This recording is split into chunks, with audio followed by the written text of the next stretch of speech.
안녕하세요. 장학생 여러분 반갑습니다. 저는 교사 강솔이고요. 오늘 여러분의 교육을 1시간 동안 맡게 됐는데요. 굉장히 떨리고 그리고 이런 스튜디오에서 촬영하는 게 태어나서 처음이라서 지금 어디를 봐야 될지 그리고 어떻게 전달해야 될지 사실 좀 긴장이 많이 됩니다. 그래서 제 강의 내용도 그렇지만 저의 그 1시간 동안 적응하면서 익숙해지는 모습을 여러분이 같이 지켜보시는 재미가 따로 있지 않을까라는 생각을 해보면서 강의를 시작해 보겠습니다. 제 소개를 먼저 할게요. 저는 용인의 한 초등학교에서 근무 중인 12년차 교사입니다. 근데 이제 12년이라고 하면 여러분께서 오 하실 수도 있는데요. 제가 이 12년을 여기다 넣은 이유는 제가 경력자라는 것을 강조하기 위해서가 절대 아니고요. 12년이 됐으면 그래도 적지 않은 시간이니까 아이들에 대해서도 교육에 대해서도 뭔가 좀 되게 해박할 것 같고 전문가일 것 같고 그런 생각을 하실 수도 있는데 사실 진짜 잘 모르겠어요. 오히려 옛날에는 좀 더 선명한 기준들이 있었던 것 같거든요. 근데 해가 갈수록 그 기준들이 무너지는 일이 자꾸 생기다 보니까 내가 이 기준이 맞나? 맞게 가고 있나? 이런 의심이 계속 들게 되고 오히려 더 모르겠는 것들이 발생하는 거죠. 제가 맞게 가고 있다는 확신이 전보다 좀 더 줄어든 것 같고 고민이 더 많아지게 됐습니다. 그래서 제가 이 정도의 경력을 갖고 있음에도 저는 계속 고민을 하고 있다. 그런 말씀을 드리고 싶어서 여기에 이제 12년을 넣은 거고요. 여러분 이거 보시는지 모르겠어요. 저는 이걸 되게 열심히 보고 있는데 그 채널 A에서 하는 금쪽 같은 내 새끼라는 프로그램입니다. 저의 바이블이기도 한데요. 매번 감탄하면서 보고 있어요. 오은영 박사님의 어떤 태도? 그리고 아이들을 꿰뚫는 어떤 시선? 그런 것들이 저한테 되게 인상적으로 다가오는데요.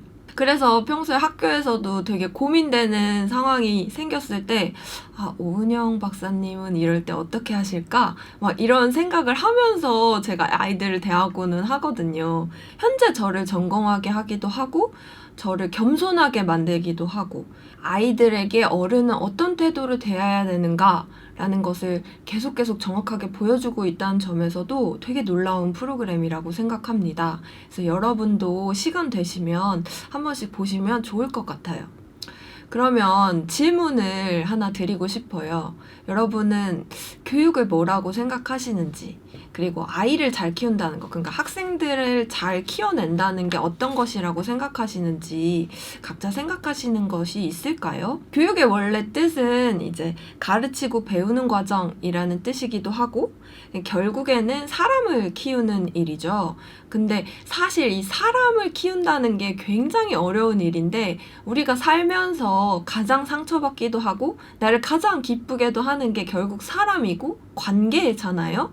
근데 이 관계를 다루는 직업이라는 것은 숙명적으로 굉장히 고통이 따르고 어려울 수밖에 없다고 생각합니다. 그리고 심지어 뭔가 이렇게 내가 어떤 것을 했을 때 결과물이 물건처럼 뚝딱 나오는 것도 아니고요. 나의 성취와 보람을 명확하게 찾기가 되게 어려워요. 그리고 내가 잘 가고 있는지 그 방향을 의심하게 될 때도 굉장히 많거든요.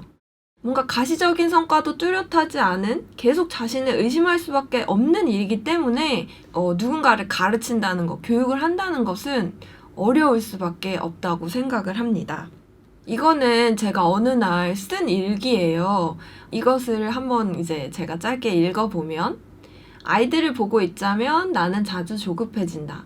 그 방향이 아니라는 것을 너무도 잘 알겠기에 나서서 이끌어주고 싶어서 가르쳐준 것들이 아이들에게 어떤 변화도 이끌어내지 못하는 것 같아서 이 하루로 아이들이 당장 악해지거나 선해질 수 없다는 걸 알면서도 눈앞에 닥친 것에 일희일비하게 되어서 자꾸만 마음을 쓰게 된다. 하지만 변화는 그렇게 빨리 오지 않는다. 가치에 관한 것은 더더욱. 알고 있지만 지금 이 순간에도 내가 모르는 곳에서 누군가는 상처받고 있을까봐, 이러다 교실에 균열이 생길까봐 나는 늘 두렵고 염려스럽다. 그럼에도 아이들의 힘을 믿고 나아가는 수밖에 없다. 네, 제가 어느 날 쓴 일기입니다. 근데 이 마음이 뭐 이때만 있는 게 아니고요. 되게 비슷하게 계속 이렇게 가는 것 같아요. 이 한순간에 무언가가 학생들의 삶에 어떤 되게 긍정적이거나 엄청 부정적인 그런 영향을 바로 줄 수 없음을 알면서도 되게 일희일비하게 되고 엄청 불안해져요. 근데 혹시 장학생분들도 학생들을 지도하다 보면은 이런 마음이 들지 않으실까라는 생각에 일기를 한번 좀 읽어봤습니다. 그래서 다시 한번 말씀드리고 싶은 게 지금 여러분들이 하시는 고민을 저도 매일매일 하고 있고요. 그러니까 당장 어떤 긍정적 성과가 나지 않는다고 해서 자신의 자격을 의심하거나 너무 자책만 하지 않으셨으면 좋겠다는 말씀을 이 강의 초반에 계속해서 드리고 싶어요. 그러니까 너무 자책하지 마셔라. 이 고민은 계속 가져갈 수밖에 없고 저도 고민하고 있고 여러분도 고민하시는 게 당연하다. 이런 말씀을 가장 먼저 드리고 싶었습니다. 사람을 대하는 직업에서는 이렇게 고민하고 반성하는 태도가 특히나 중요하다고 생각을 해요. 더 잘하기 위해서 이런 고민을 하는 것이고 그래서 되게 괴로워요, 마음이. 저도 마음이 되게 괴로울 때가 있거든요. 그런데 이 괴로움을 내가 좀 견딜 힘만 있으면 계속해서 이런 고민을 가지고 가는 것은 이 교육이라는 직업에서는 되게 중요하다고 믿고 있습니다. 그래서 여러분들이 하시는 고민은 여러분을 나아가게 하고 결국 학생들을 위한 고민이라는 점에서 좀 힘내셨으면 좋겠고 그리고 같이 이런 얘기하면서 제 이야기들이 여러분한테 조금이라도 힘이 되셨으면 좋겠다라는 바람을 담아봅니다. 저는 사실 불안이 되게 많은 사람이에요. 진짜 불안도가 좀 높거든요. 근데 이 불안이 제가 어떤 결정적인 행동을 할 때 되게 강력한 힘으로도 작용을 합니다. 저는 불안을 견디기 위해서 어떤 행동들을 많이 하거든요. 근데 이제 걱정이 많은 제가 사실 너무 싫어요. 이런 걱정 안 해도 되지 않나? 근데 언젠가부턴 그런 생각을 하게 됐어요. 어차피 나를 바꿀 수도 없고 나 이렇게 생겨 먹었는데 그럼 이런 걱정들을 좀 해결을 위해서 쓸모 있는 걱정으로 좀 바꾸면서 살아보자 라는 생각을 하게 됐고 그래서 자책의 늪에만 빠져있지 말고 걱정만 하지 말고 어쨌든 내가 이걸 극복하기 위해서는 실패를 하더라도 일단 뭐라도 해보자. 안 하면 더 불안하니까 그런 마음들로 저는 하루하루를 사실 살고 있어요. 제가 이 자리에 있는 것도 제가 이것저것 걱정하고 불안해 하다 보니까 되게 많은 시도를 했고 많은 시도를 하다 보면 성공의 경험도 있지만 사실 실패의 경험이 훨씬 더 많거든요. 그래서 상처도 받긴 했지만 그 덕분에 제가 이렇게 좀 더 여러분보다 조금 더 많은 실패 경험자로 이 자리에 설 수 있었다고 생각을 합니다. 그래서 여러분께서는 저의 이런 어떤 실패 경험들을 통해 얻어낸 것들을 잘 보아주시고 제가 미리 쌓아놓은 똥들 제거하시면서 가실 수 있었으면 좋겠어요. 들어가기 전에 두 가지를 말씀드리고 싶은데요. 우선은 제가 말하는 게 절대 정답이 아닙니다. 저는 실패 경험자로 이 자리에 선 것이지 어떤 정확한 정답 공유자로 선 것은 아니에요. 그래서 제 말이 다 옳을 수도 없고 저도 계속해서 변화하기 때문에 지금 제가 생각하기엔 이게 옳다고 여겨서 여러분한테 말씀드리는 거지만 미래에 저는 또 다른 생각을 할 수도 있는 거거든요. 그래서 제 말을 너무 제가 믿고 있는 오은영 박사님의 말처럼 바이블처럼 생각하지 않아 주셨으면 좋겠습니다. 그리고 나한테 맞는 것을 고민하면서 듣는 게 되게 중요해요. 제가 이거 맞다고 생각하고 저는 이게 좋았어요 라고 말씀드리지만 사실 여러분께서 현장에 적용하실 때는 이게 되게 부대끼거나 맞지 않을 수도 있거든요. 맞으리란 보장이 없기 때문에 나는 그럼 이걸 어디까지 수용할 수 있고 어떻게 나라면 녹여낼 수 있을까? 나의 관점에서 고민하면서 들으셔야 이것들은 좀 비판적으로 수용하실 수 있을 것 같습니다. 그래서 이 두 가지를 미리 말씀을 드리고 시작을 할게요. 본격적인 이제 얘기에 앞서서 제가 뭔가 근본적인 질문을 하나 드리고 싶어요. 여러분은 어떤 장학쌤이 되시고 싶었나요? 그리고 지금 혹시 그 바람대로 잘 가고 있는 것 같으신가요? 한번 좀 생각을 해보시면 좋을 것 같아요. 근데 사실 사람마다 중요하게 여기는 게 달라서 가치적인 지향점도 다르고, 그래서 내가 어떤 선생님이 되고 싶었다 이런 마음들도 모두 다 다르실 것 같은데요. 저 같은 경우에는 나 이런 교사 돼야지 라고 아이들을 처음에 만났을 때 첫날부터 그게 무너지는 경험을 하게 됐습니다.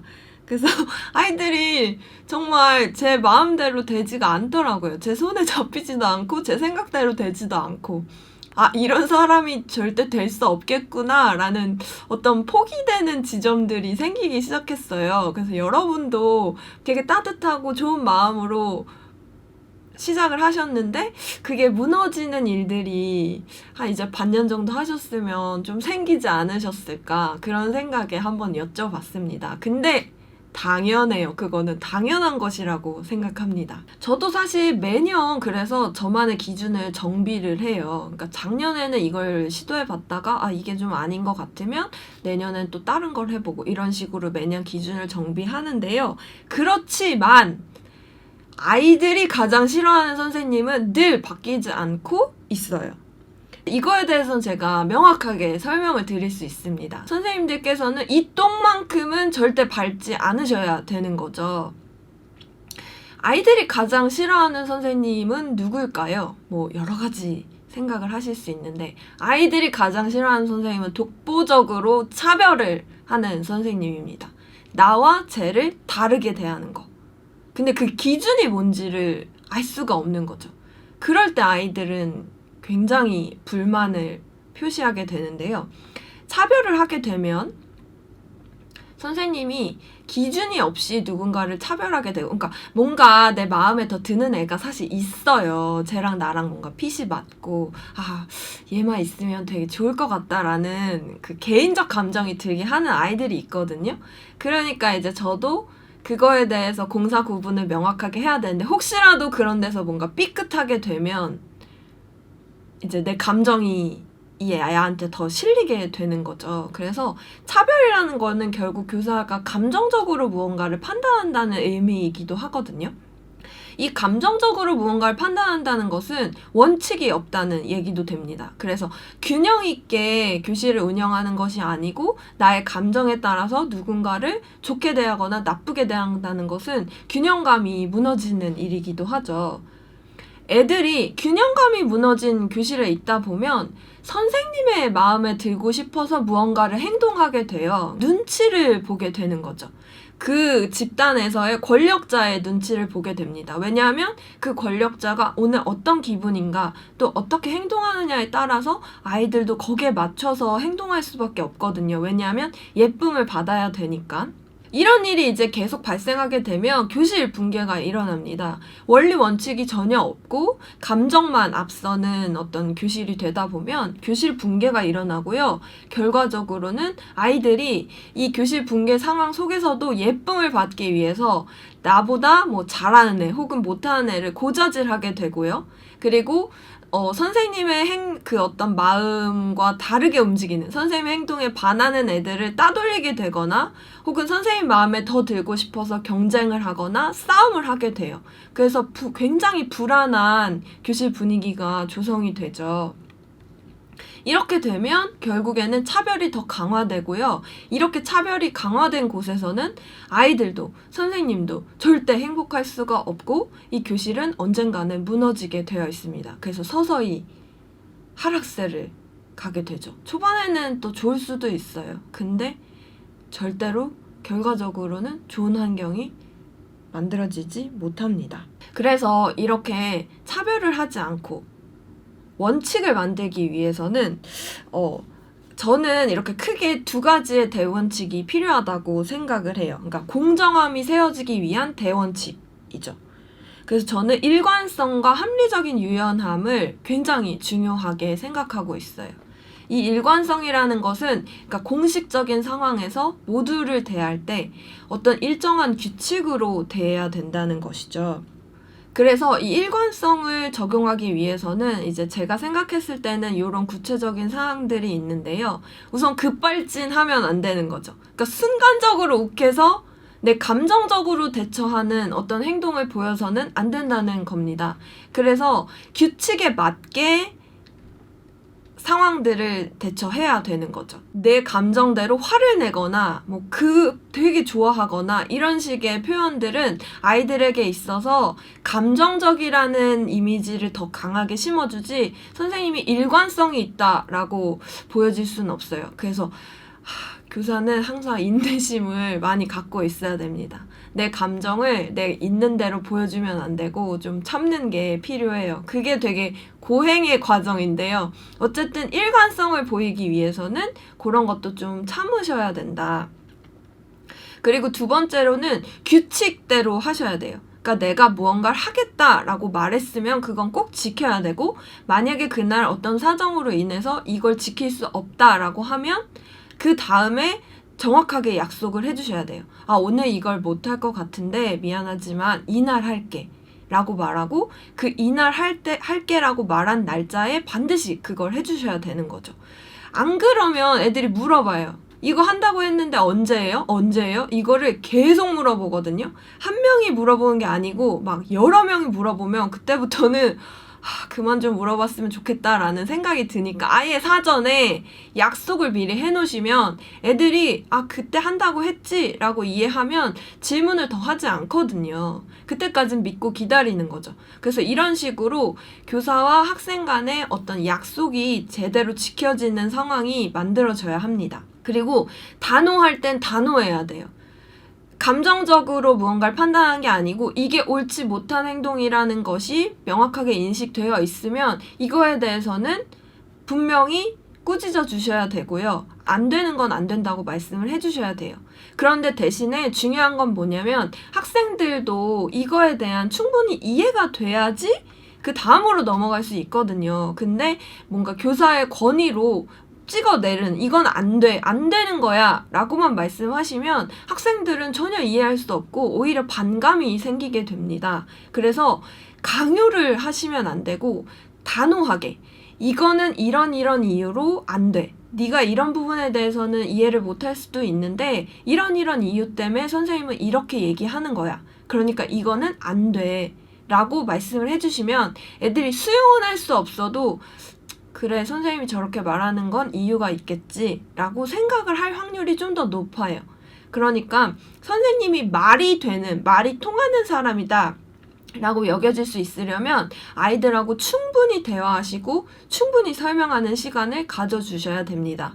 그리고 그런 것들이 쌓여서 서로 간의 신뢰가 형성되고 우리 선생님은 일관성 있게 무언가를 판단할 줄 아는 사람이구나 라는 인식이 심어질 수가 있어요. 근데 이제 모두에게는 일관성이 있어야 되는데 개별적인 상황에서는 좀 합리적인 유연함이 필요합니다. 개별적인 사례에서 좀 유연하게 판단해서 여기에서는 요만큼 그래도 좀 여지를 남겨놓고 이런 식으로. 그래서 듣는 귀를 항상 열어두셔야 돼요. 어떤 아이가 만약에 과제를 안 해왔다. 근데 정말 특수한 상황일 수 있거든요. 그러면 그럴 경우에는 우리 규칙에서는 허용되지 않지만 그 아이의 개별 상황으로는 그래? 그러면 내일까지 해와. 이런 식으로 그 아이의 맞춤형 제시를 해주실 필요는 있는 거죠. 그래서 무조건 안 된다가 아니고 좀 그런 면에서는 좀 열어놔야 학생들이 느끼기에도 선생님이 원칙은 있지만 이런 부분에서는 이해를 해주시는 분이구나 라는 생각을 하게 됩니다.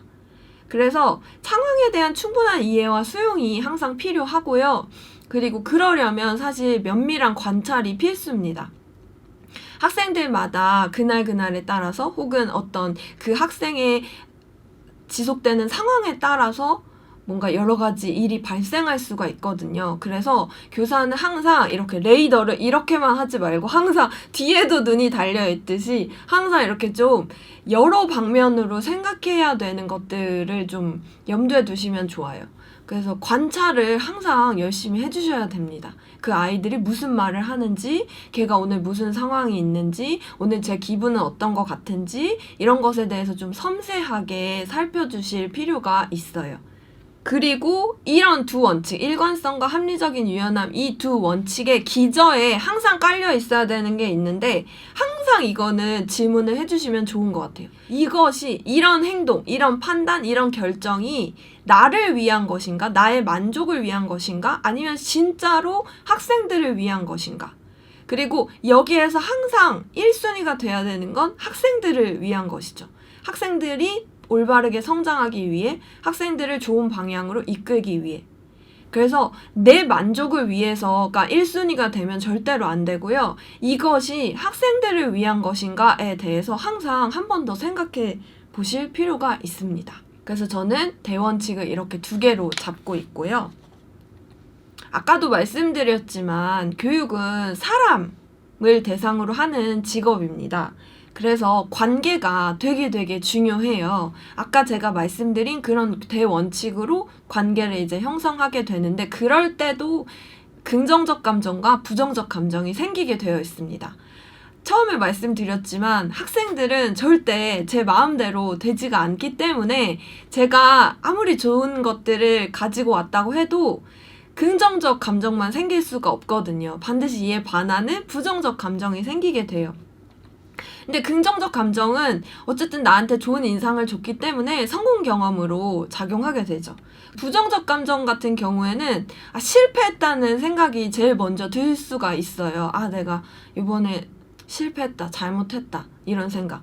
근데 여기서 내가 잘해서 성공하고 네가 잘못해서 실패했다, 이런 생각을 하시면 안 될 것 같아요. 저도 그런 생각을 했던 적이 있었습니다만, 사실 관계라는 것은 우리가 같이 가는 것이기 때문에 한 사람이 잘한다고 한 사람이 못한다고 해서 어그러지진 않거든요. 항상 쌍방의 합이 맞아야 되는 거기 때문에 학생들과 장학생 간의 어떤 합과 어떤 관계 형성에 따라서 긍정적 감정과 부정적 감정이 생기는 것이라서 무조건 학생 탓만 할 수도 없고 무조건 교사 탓만 할 수도 없습니다. 어느 지점에서는 충돌하는 부분이 둘 다 있거든요. 그래서 그 어떤 무게를 한쪽에 너무 깊이 실어주는 것은 좋지 않은 것 같아요. 그래서 너무 여러분 탓만 하셔도 안 되고 너무 학생들 탓만 하셔도 안 되고, 그 균형이 중요한데 사실 그건 굉장히 어렵습니다. 저도 어렵고요. 그렇지만 어쨌든 간에 아까 말한 대원칙을 바탕으로 학생들하고 좋은 관계를 맺으시려고 계속해서 노력하시고 시도하시면 부정적이었던 감정도 어느 순간에는 긍정적으로 끌어올 수 있는 성공 경험이 되는 밑거름이 될 수 있으니까 여러 가지 시도와 경험을 해보시는 건 좋을 것 같습니다.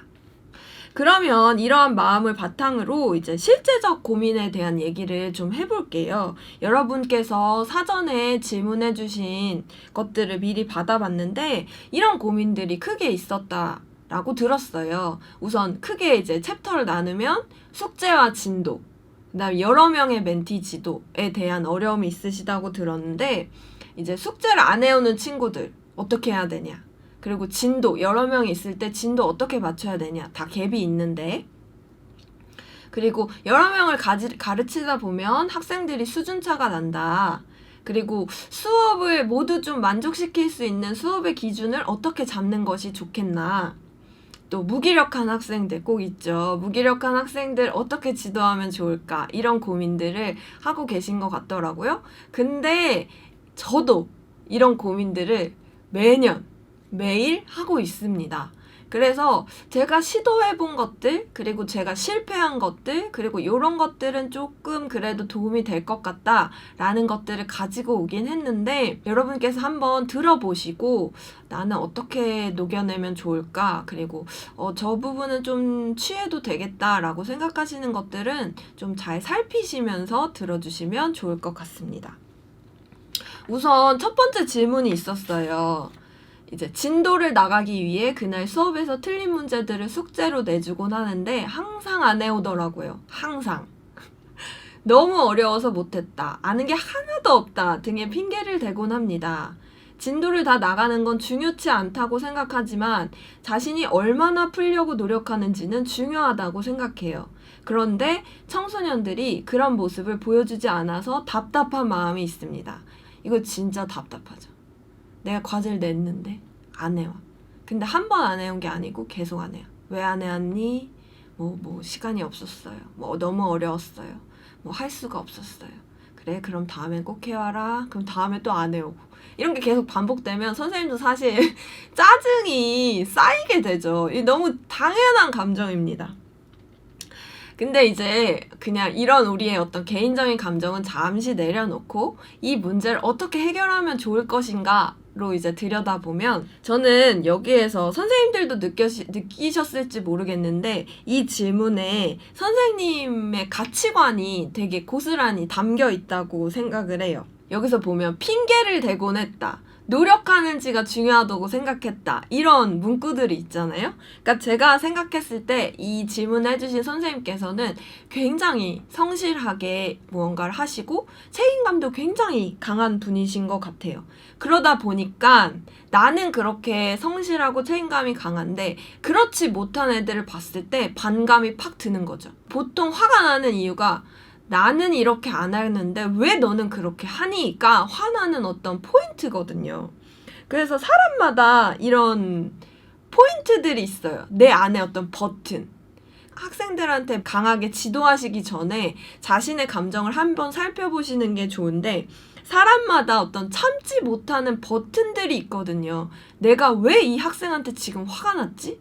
라고 했을 때 그냥 화가 아니고 내가 이런 것들을 참을 수 없는 사람이구나. 아, 나는 이런 것들에 있어서는 그래도 좀 수용이 가능한 사람이구나. 난 이거는 사실 화가 별로 안 나네. 이게 사람마다 다 달라요. 그래서 화가 났을 때는 내가 왜 화가 났는지, 왜 이걸 참을 수 없는지에 대한 자신의 감정을 살펴보시는 게 되게 중요한 지점입니다. 그래야지만 내가 이런 것들이 화가 났다는 걸 스스로 인식해야 학생들한테 무언가를 얘기할 때도요, 그거에 대해서 좀 더 구체적으로 잘 설명해 줄 수도 있고 그런 내 마음을 학생들한테 잘 이해시킬 수도 있거든요. 근데 그냥 무턱대고 화가 나게 되면 이 감정이 내 안에서도 소화가 안 된 상태라서 되게 어려울 수가 있어요. 그래서 선생님들께서 이런 식으로 뭔가 내 안에 어떤 버튼이 뭔가, 나를 화나게 하는 버튼이 뭔가를 한번 살펴보시는 것은 되게 중요하고, 그리고 이런 경험들이 쌓이면 학생들한테 뿐만 아니고 자기 자신의 마음을 돌아보는데도 어떤 자료로 쓰일 수가 있습니다. 네, 인생 경험 같은 거죠. 그래서 이렇게 해야지만 뭔가 급발진하지 않고 학생들하고 얘기를 그래도 할 수가 있거든요. 그러니까 저 같은 경우에도 색연필을 준비물로 가지고 오라고 몇 번이나 얘기했는데 수업 시간에 색연필을 안 가져온 거예요. 그럼 이제 묻죠. 그러면 뭐 다른 대안을 생각하고 색연필 안 가지고 온 거니? 라고 하면 당연히 아니라고 하겠죠. 아니요. 근데 왜 안 가져온 거니? 이러면 이제 화가 나 있는 거죠. 왜 내가 여러 번 말했는데 너는 왜 이렇게 책임감이 없어? 라는 어떤 그런 화를 내포하고 묻는 건데 그렇게 되면 사실 얘랑 나 사이에 계속 실랑이만 벌어지고 이 아이가 색연필 가지고 오지 않은 그 다음 상황에 대한 대처를 할 수가 없어요. 내가 계속 잔소리하면서 그러게 내가 잘 챙겨오라고 했지, 색연필을 가지고 오라고 선생님 몇 번이나 말했니, 왜 이렇게 책임감이 없니, 뭐 이런 식으로 계속 잔소리만 하다 보면 걔는 걔대로 지치고 저도 저대로 지쳐요. 수업은 해야 되는데 걔가 색연필을 가지고 오지 않은 것은 바뀌지 않거든요. 그 다음 상황으로 가려면 이제 이런 잔소리나 내 감정에 대한 분풀이는 이제 내려놓고 그 다음 상황으로 가기 위한 행동을 도와줘야 돼요. 그러면 선생님이 어떻게 도와줄까?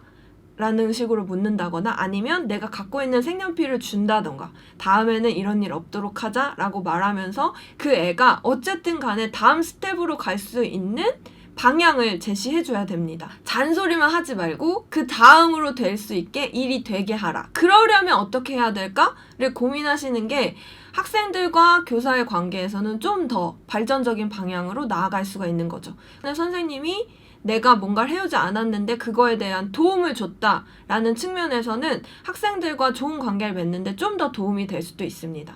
우리 선생님은 잔소리만 하는 사람이 아니고 나의 행동을 도와주는 사람이다 라는 인식을 심어주시는 것도 좋은 관계 형성에 괜찮은 방법이에요. 그래서 감정에 매몰되지 말고 학생들의 행동 변화를 도울 수 있는 방향으로 고민하기. 그러니까 지금 할 수 있는 게 뭐지? 네가 뭘 안 가져왔고 네가 과제를 안 했지만 그것보다 좀 더 나은 선택을 할 수 있으려면 내가 뭘 도와주면 될까? 이거에 대해서 논의를 해보시는 거죠. 그래서 다시 한번 정리를 하면 사실 숙제는 누구나 싫어요. 저한테도 숙제를 내준다 하면 저도 싫거든요. 왜냐하면 그 압박감이 있고 여러분도 마찬가지죠. 근데 이제 내줘야 하면 양이랑 형식을 좀 고려할 필요가 있습니다. 그러니까 양을 너무 많이 내주지 말고 그리고 요 정도는 내줘야 숙제답지 않은가? 라고 생각하시면서 일정 양을 내주실 수도 있는데요. 근데 학생들에게 맞춰서 그냥 한 문제라도 해오는 게 너한테는 중요하다라고 생각하면 걔한테는 한 문제 내주시는 것도 괜찮아요. 그리고 뭐 그 틀린 거를 오답노트처럼 복습하게 만드시는 숙제 같은 걸 내주시는 경우도 있는 것 같은데 아이들은 틀린 문제를 다시 보지 않습니다. 그러니까 정말 공부에 어떤 과제 집착력이 있고 내가 뭔가 이걸 해내야겠다라는 마음이 있는 애들은 틀린 걸 다시 짚어보죠. 근데 그런 애들은 되게 드물어요. 그래서 내가 틀렸어? 틀렸네? 실망. 그러고 그냥 덮어놓는 경우가 되게 많아요. 네. 그런데 그럴 때는 오히려 틀린 문제를 다시 풀어오게 하는 것보다는 새로운 문제를 내주시는 게 아이들한테는 좀 더 좋을 수도 있어요. 너 이거 틀렸지? 근데 요걸 한번 해볼래? 요걸 하면 네가 좀 더 잘할 수도 있을 것 같아. 이런 식으로. 그리고 안 해오는 애들은 이미 그런 것들이 오랫동안 누적되어 있었던 것이에요. 그런 습관이라는 게, 그 안 좋은 습관. 근데 우리도 알지만 사실 안 좋은 습관은 바뀌기가 쉽지가 않죠. 그래서 선생님이 담당하고 계시는 이 1년 동안 그 아이는 안 바뀔 수도 있습니다. 그건 어쩔 수 없는데요. 그래도 이 애를 조금이라도 변화시키기 위해서는 선생님이 계속해서 집요하고 꾸준하게 확인하고 독려하고 이런 시스템을 계속 반복해야 돼요. 그러니까 선생님부터가 포기하시면 안 되고 어떻게 하면 얘를 좀 더 스텝을 밟아 나갈 수 있게 할까? 이런 집요한 꾸준한 어떤 그 행동력이 필요한 거죠. 그래서 되게 힘들거든요. 힘든데 결국에는 집요함만이 승리할 수 있는 거죠. 선생님이 중간에 까먹거나 포기하면 그런 애들 또 아싸 하거든요. 그러니까 그런 거에 있어서 항상 일관되게 계속해서 했어? 해왔어? 잘했다. 오늘 이렇게 해왔단 말이야. 진짜 칭찬해. 이런 식으로 하면서 계속 진짜 끌고 나가는 게 필요합니다. 그리고 그런 질문을 하는 것도 좋아요. 너 어떻게 도와주면 좋을 것 같아?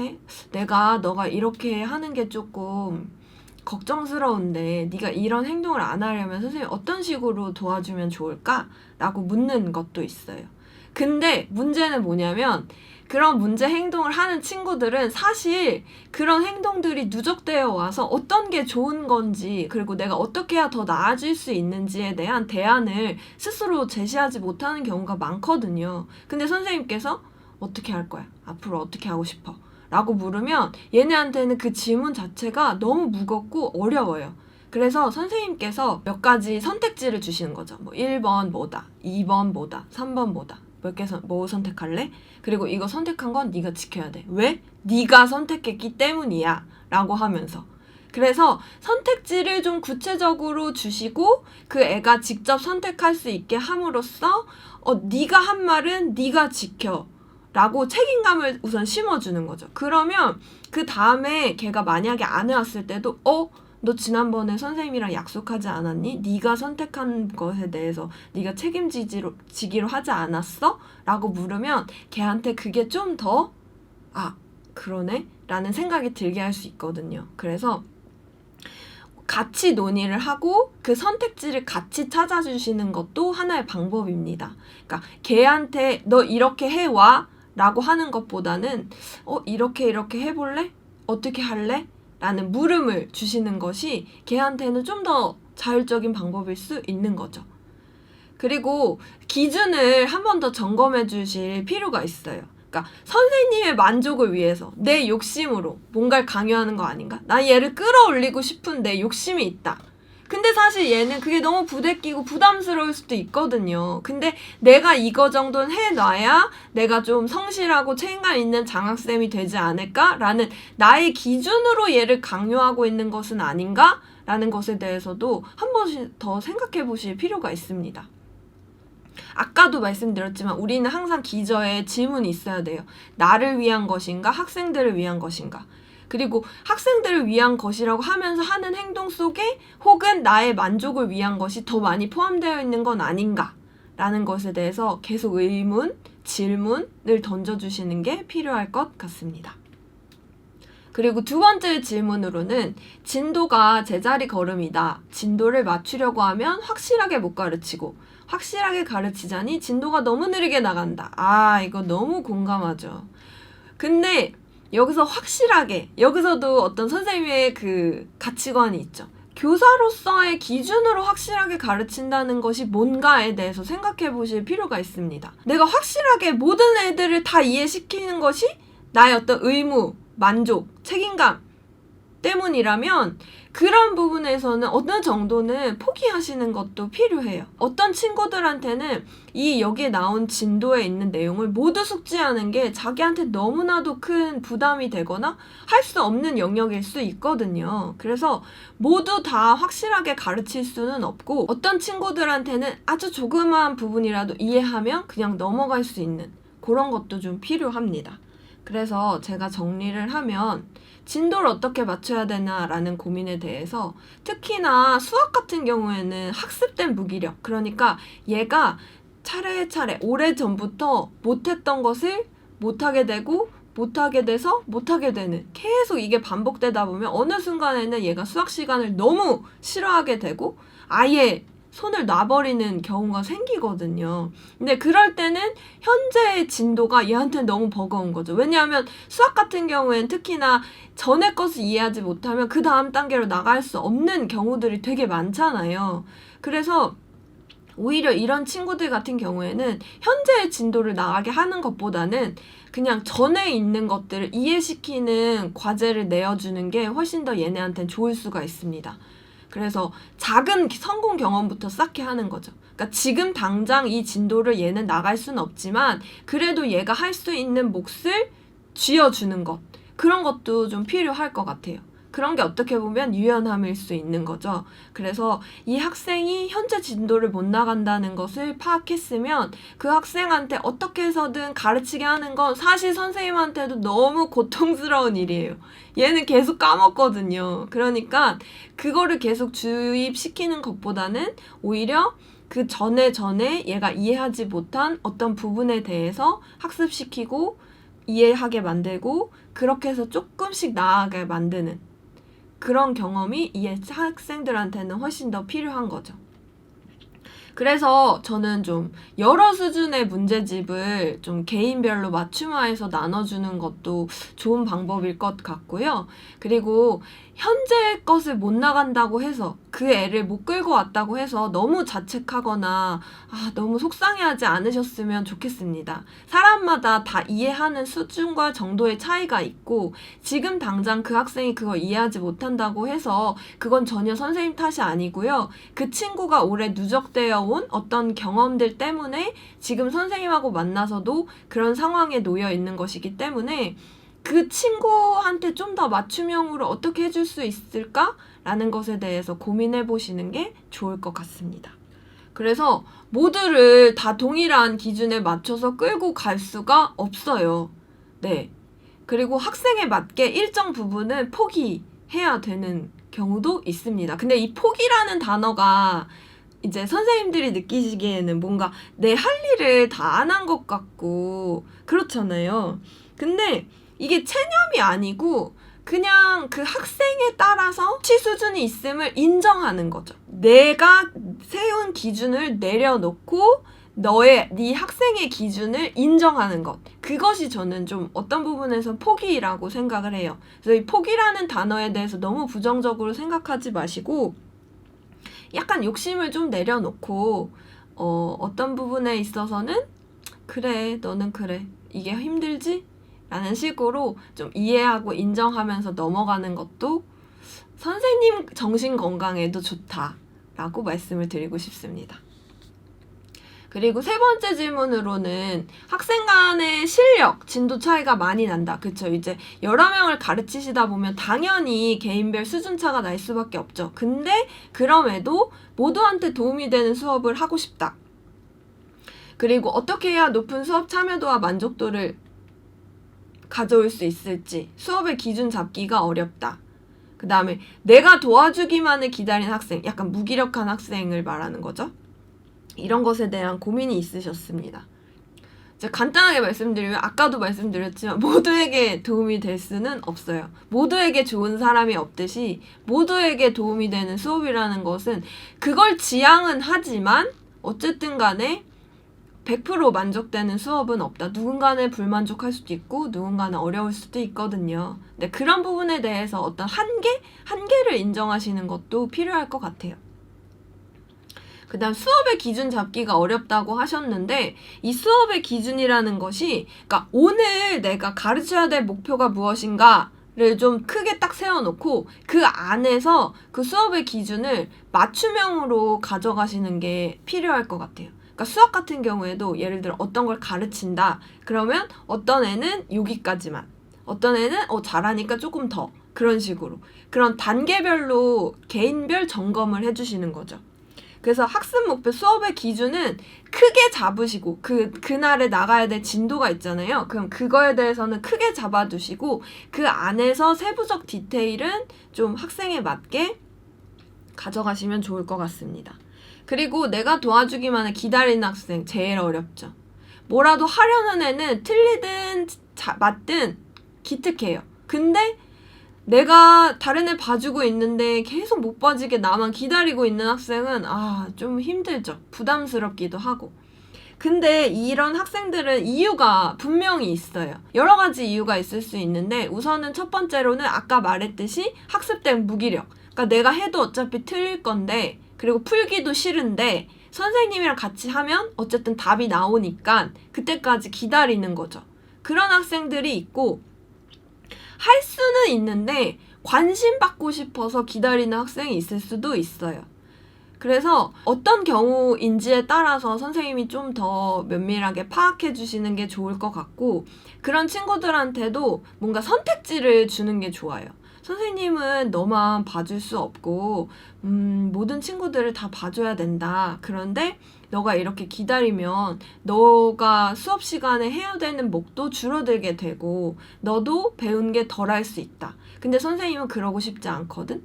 너를 좀 더 배우게 하고 싶고 너랑 더 많은 걸 하고 싶다. 근데 그렇게 하려면 어떻게 하면 좋을까? 선생님 생각하기엔 이런 선택지가 있는데 너는 어떤 걸 선택하고 싶니? 그럼 어떻게 하면 네가 스스로 풀 수 있는 힘을 기를 수 있을 것 같아? 이런 식으로 물어봐 주시는 거죠. 그래서 이런 친구들하고는 좀 개인적인 대화를 해서 걔가 지금 어떤 마음 상태고 어떻게 생각하는가에 대해서 좀 파악하시면 그 다음 단계로 진행하기에 좀 더 수월하실 수가 있습니다.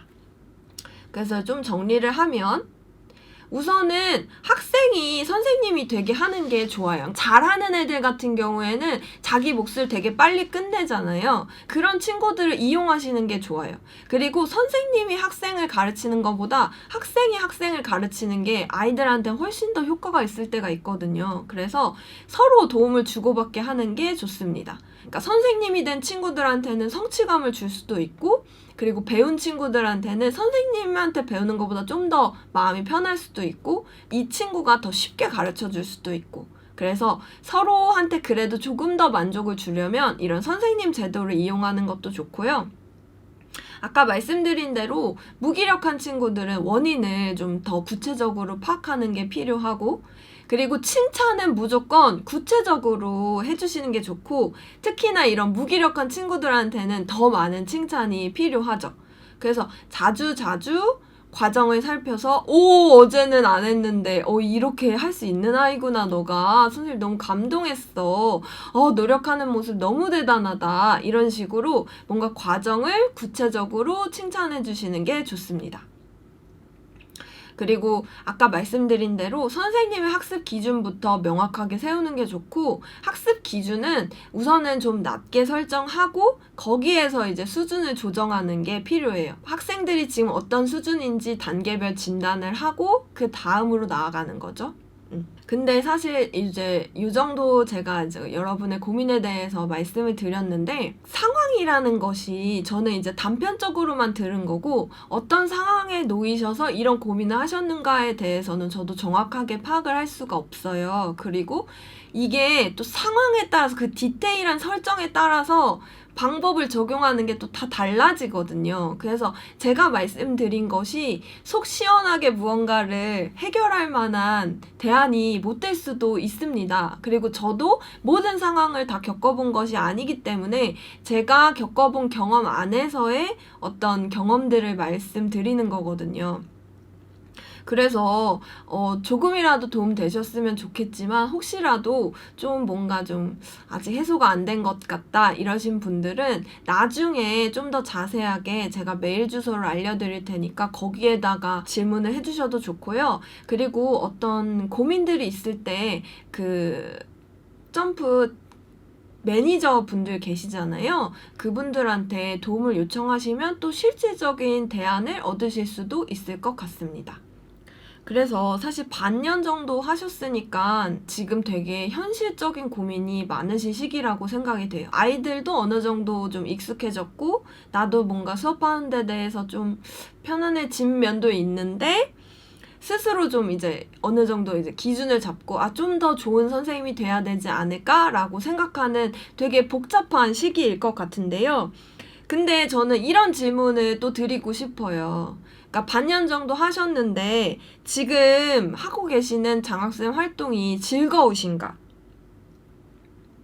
아이들을 가르치고 학생들과 대면하는 것이 행복하고 즐거우신가에 대해서 묻고 싶습니다.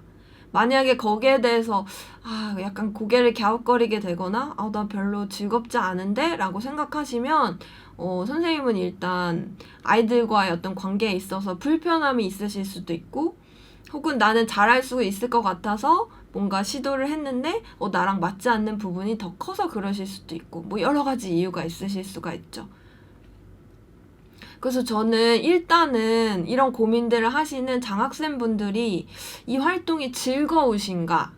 라는 것에 대해서 좀 관심을 갖고 싶어요.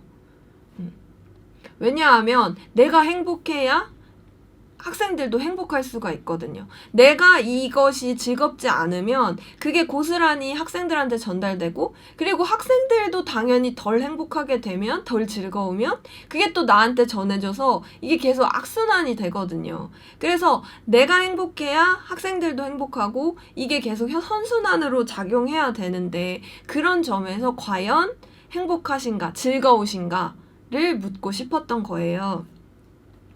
근데 무리하지 않으셨으면 좋겠어요. 너무 잘하려고 하다 보면 언젠가는 이게 나를 지치게 만드는 순간이 있거든요. 내가 힘을 크게 들이지 않으면서도 꾸준하게 일관되게 지속적으로 가져갈 수 있는 정도의 수준만 계속 가져가셔도 분명히 아이들한테는 남는 게 있을 거예요. 그러니까 처음에 말씀드렸던 대로 일관성이라는 것이 학생들을 지도하는 데 있어서 되게 중요하기 때문에 반짝 잘해주는 것보다는 꾸준하게 무언가를 시도하고 학생들과 함께 하는 게 훨씬 더 큰 도움이 됩니다. 그래서 무리하면서까지 무언가를 하지 마시고 내가 덜 부대끼면서 이게 좀 도움이 될 것 같은 것들을 지속적으로 하시는 게 훨씬 더 좋을 것 같습니다.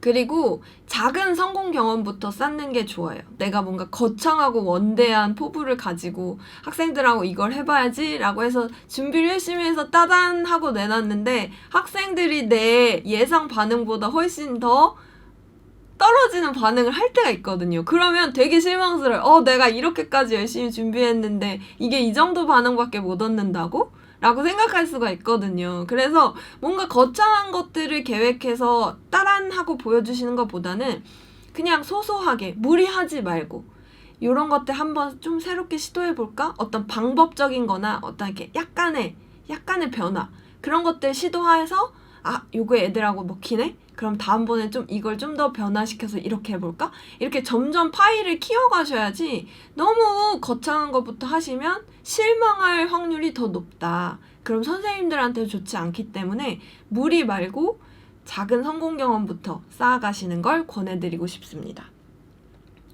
그리고 같이 성장하는 관계예요. 저도 계속 학생들과 함께 성장하고 있어요.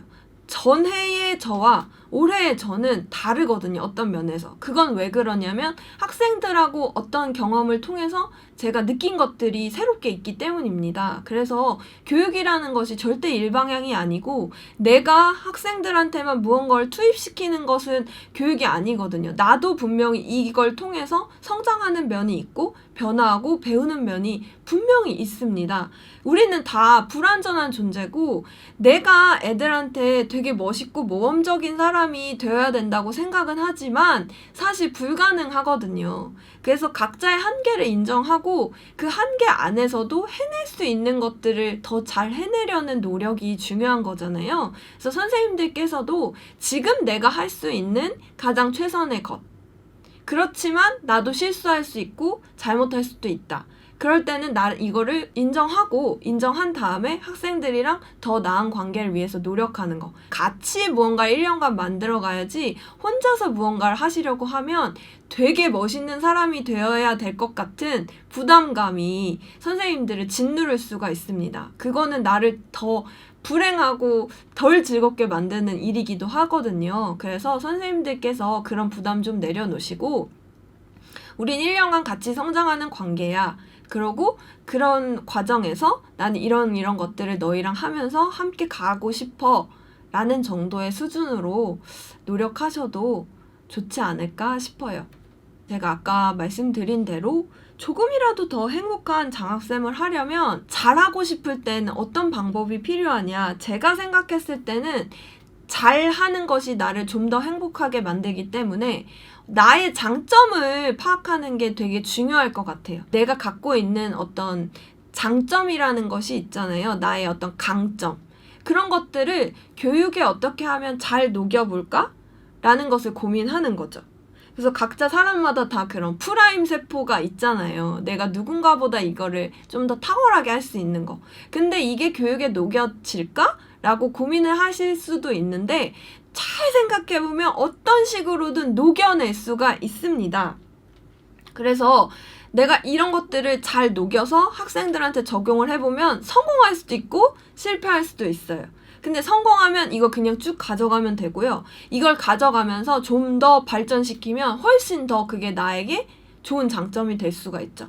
그리고 실패할 수도 있어요. 그때는 왜 실패했지를 점검해보고 재도전해서 성공 경험으로 바꿔보면 그것 역시 여러분들한테 되게 소중한 자산이 될 수가 있습니다. 그래서 내가 뭘 잘하지? 내가 이런 것들을 학생들이랑 하면 내가 좀 더 즐거울 것 같다. 사실 이럴 때 이 장학생을 행복하게 하려면 나를 만족시키는 무언가가 있어야 돼요. 나의 성취, 나의 보람, 나의 발전.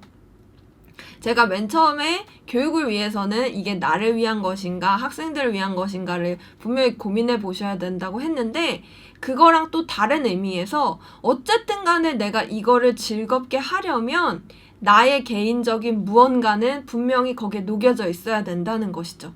그래서 내가 하고 싶고 즐거워하는 것을 학생들한테 같이 해본다. 어떻게 보면은 이용하는 것일 수도 있는데 좋은 이용인 거죠. 선한 이용. 그래서 이걸 같이 함으로써 내가 더 즐거울 수 있다면 그거에 대해서는 되게 적극적으로 한번 밀어붙여 보셔도 좋을 것 같아요. 수업 활용 팁을 몇 가지 알려드릴 건데 이거는 저의 장점을 녹여낸 거예요. 저는 이렇게 쓰고 있고 이게 저한테 잘 맞고 좋고 학생들한테도 이게 잘 쓰이고 있고 우리 관계 개선에도 좋고 그래서 저는 이걸 권해드리는데요. 여러분들께서도 이런 것들을 보고 나는 어떤 걸 적용해볼까를 한번 고민해보셨으면 좋겠습니다. 그래서 저 같은 경우에는 3줄 일상 일기를 매일 써요. 아침에 이제 아침 글쓰기를 하거든요. 그래서 뭐든 써도 돼요. 그래서 이 친구 같은 경우에는 어제 칭찬 일기를 하는데 동생을 대상으로 했다. 칭찬을 했는데 동생은 모르고 오빠가 칭찬했다고 메모지에 적었다. 숙제 때문에 한 건데. 이런 어떤 솔직한 이야기들을 아이들한테 들을 수가 있어요. 네. 그래서 쓰고 싶은 내용을 자유롭게 쓰게 해요. 저는 무엇이든 상관없거든요. 뭐 오늘 내 기분에 대해서 써도 되고 어제 있었던 일, 뭐 그 밖에 모든 거 쓰고 싶은 거 뭐든 쓰게 하는데 꼭 저는 멘트를 달아줍니다. 이 얘기를 듣고 내가 이렇게 생각했고 내가 이런 리액션을 해주는 거죠. 그래서 우리가 글로 대화하는 느낌이 들게 하는 거예요. 그리고 이게 되게 좋은 대화 소재가 될 수 있어요. 나중에 걔랑도 무언가를 얘기할 때 너 그때 글쓰기에 그렇게 썼던데 이거 했어? 이런 식으로 물으면 나한테 선생님이 관심이 있네? 라는 마음이 들면서 좀 더 대화가 원활해지거든요. 그래서 이런 세 줄 일상일기 같은 거를 써보시면 되게 좋을 것 같아요. 수업 전에 이런 걸 한번 쓰면서 몸풀기를 하는 거죠. 그리고 학생들이 생각보다 저의 댓글을 되게 기대하고 써주면 되게 좋아해요. 그리고 그 밑에 막 대댓글도 달고. 그래서 저는 되게 대화가 원활하게 되고 있거든요. 근데 이것도 또 사실 학생들마다 차이가 있어서 또 잘 되는 학생들이 있고 그렇지 못한 학생들도 있습니다. 그 다음에 저는 감정 출석부를 활용하는데요. 이게 뭐냐면 오늘 너 기분이 어떤지를 파악하는 거예요. 간단하게라도. 오늘 기분이 어때? 우울하다. 그럼 왜 우울해? 이거에 대해서 한번 짚고 가는 거죠. 이렇게 해도 되고 아니면 저는 이렇게 해도 되고. 그러니까 체크를 하게 하거나 아니 스티커를 붙여도 되고 그냥 말로 해도 되고 방법은 상관이 없는데 어쨌든 학생들의 감정을 체크하는 게 되게 중요한 이유가 그 학생이 어제는 안 그랬는데 오늘은 다르게 할 수도 있거든요. 근데 그렇게 된 이유가 분명히 있고 그럼 그 변화에 대해서 얘기를 해볼 때 오늘 네가 이래서 기분이 안 좋구나. 그럼 선생님 이거 좀 유념할게. 혹은 내가 이렇게 했는데 수업 시간에 걔가 전에는 이런 반응이 안 했는데 오늘 특이한 반응을 보인다. 그러면 그럴 때도 참고를 하는 거죠. 저 친구가 오늘 이런 마음이어서 이렇게 행동하나? 이런 식으로. 그래서 그 감정에 대해서 얘기를 하면 오늘 왜 안 좋았어? 이렇게 물어봤을 때 걔가 어떤 답변을 하면 네가 그래서 기분이 안 좋았구나. 그러면 이렇게 해볼까? 이렇게 하면 어때? 이런 식으로 얘기를 하면서 서로 풀어보는 거죠. 그래서 학생들의 기분을 파악해야 수업이 좀 더 원활해질 수가 있다. 그래서 감정을 직접 물어봐도 되고요. 아니면 5점, 10점, 만점에 너 오늘 기분 몇 점이야? 이렇게 물어봐도 되고 오늘 내 기분을 색깔로 표현해도 됩니다. 그래서 오늘 무슨 색깔이야? 왜 그런 색깔을 택했어? 이런 식으로. 근데 또 이게 재밌는 게 학생들마다 좋아하는 색깔과 싫어하는 색깔이 달라서 그 색깔로 표현하는 기분의 정도도 또 보는 재미가 있어요. 그래서 너는 이런 색 좋아해? 나는 이런 색 좋아하는데 이러면서 또 얘기를 할 수가 있고 제가 말씀드린 것들은 대화거리로 삼기에 좋은 팁인 것 같아요. 그 다음에 선생님이 망가지는 활동하면 되게 좋아요. 이거는 뭐냐면 제가 앞에 서 있고 애들이 이 종이를 보지 않고 앞만 보면서 제 얼굴을 그리는 거예요. 그래서 나를 잘 그리면 오히려 이상한 거죠. 날 잘 그리면 반칙을 쓴 거지. 앞을 보지 않고 밑을 본 거니까. 그러니까 절대로 밑을 보지 않고 나만 보면서 선생님만 보면서 그림을 그리게 하는 거예요. 그래서 이제 전시를 해봤는데 이런 말도 안 되는 그림들이 나왔어요. 네.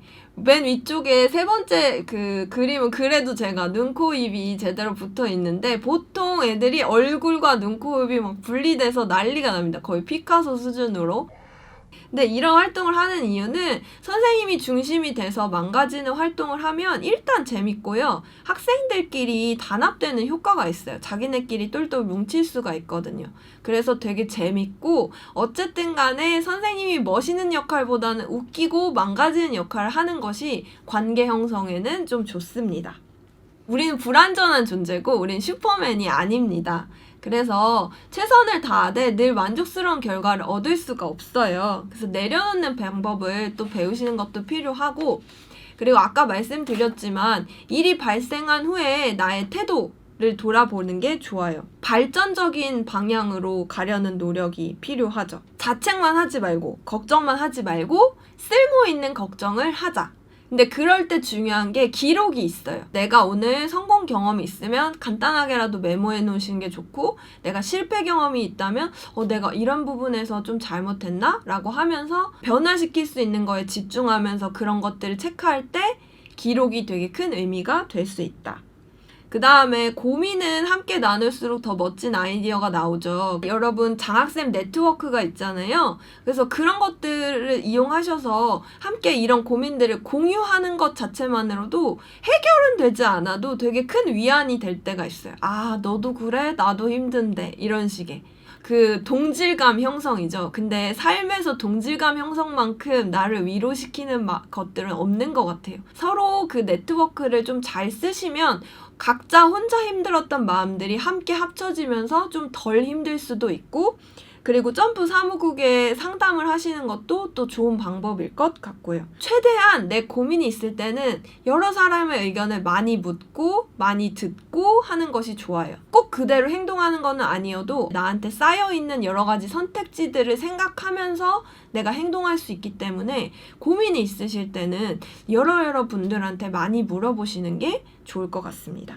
그리고 마지막으로 이제 말씀드리고 싶은 거는 아이들의 성장도 중요하지만 장학생의 성장, 정신 건강도 너무너무 중요해요. 일단 1번은 내가 마음이 건강해야 학생들도 잘 돌볼 수 있거든요. 그래서 저는 선생님들의 정신 건강 챙기기가 너무너무 필요할 것 같습니다. 자신만의 어떤 숨구멍을 어떤 식으로든 만드는 거죠. 나만의 숨구멍.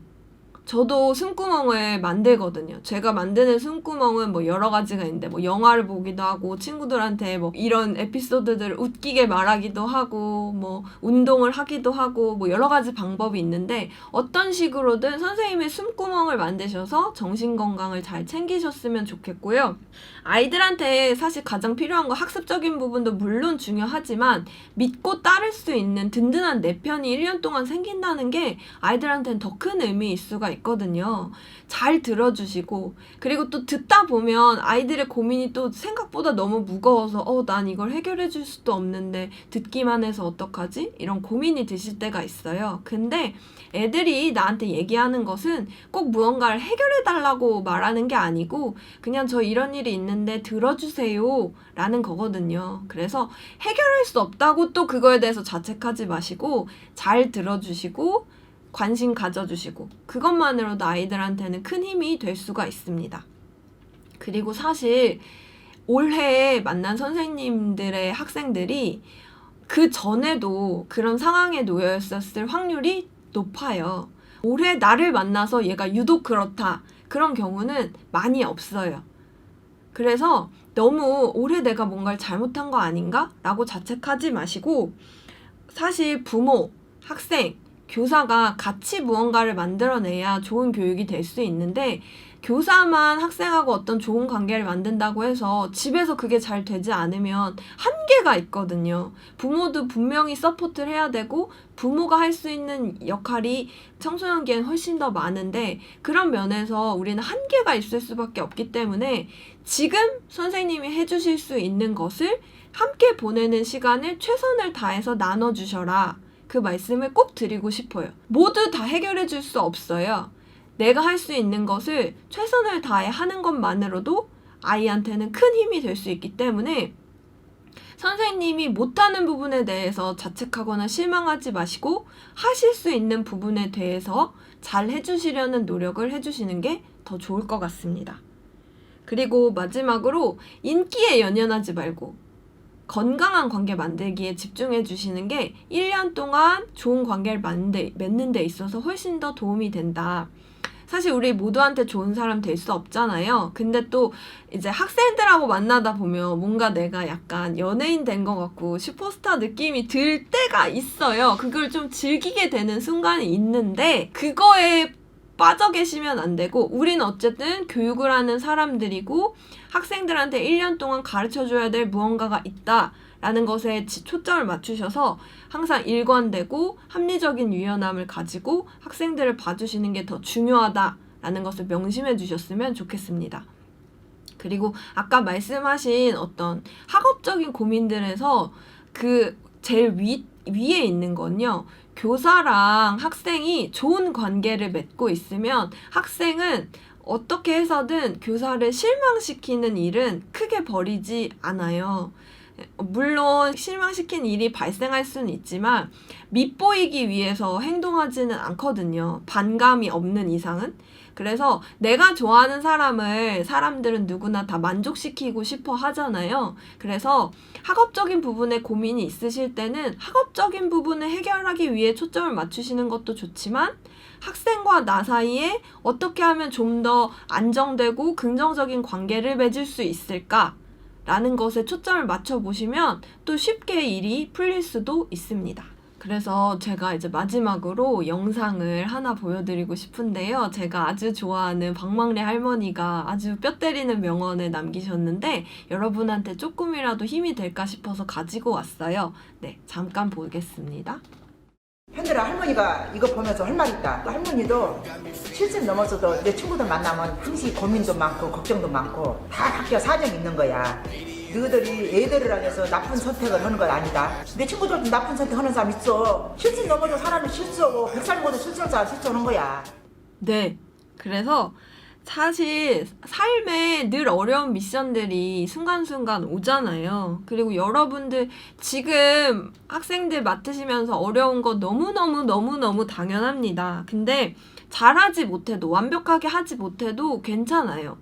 이렇게 하려는 노력들이 여러분을 어떤 식으로든 분명히 성장하게 만들 거고 그 태도가 1년 후에 여러분들을 또 그 후에도 전과 다르게 좀 더 나은 여러분이 될 수 있도록 데려다 줄 수 있을 거라고 믿고 있고요.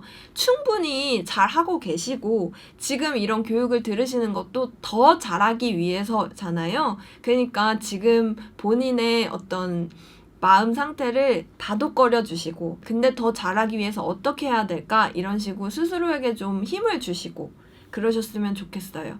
그래서 저도 계속 고민하고 있는 일들이기 때문에 저는 지금 이런 고민을 이렇게 해결하고 있고 이런 생각을 하고 있어요 라고 말씀을 드리면서 저도 사실 이런 걸 준비하다 보면 더 많이 생각하고 고민하게 되거든요. 그래서 이런 식으로 우리가 같이 교육에 대해서 고민해보고 얘기해보고 하면은 서로 좀 더 성장할 수 있을 것 같습니다.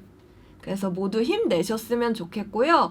함부로 자신감 잃지 마시고 차츰 나아질 그리고 1년 후에 또 달라질 수 있거든요. 마지막에 달라질 여러분의 모습을 기대하고 노력해 주시고 항상 응원하고 힘내셨으면 좋겠습니다.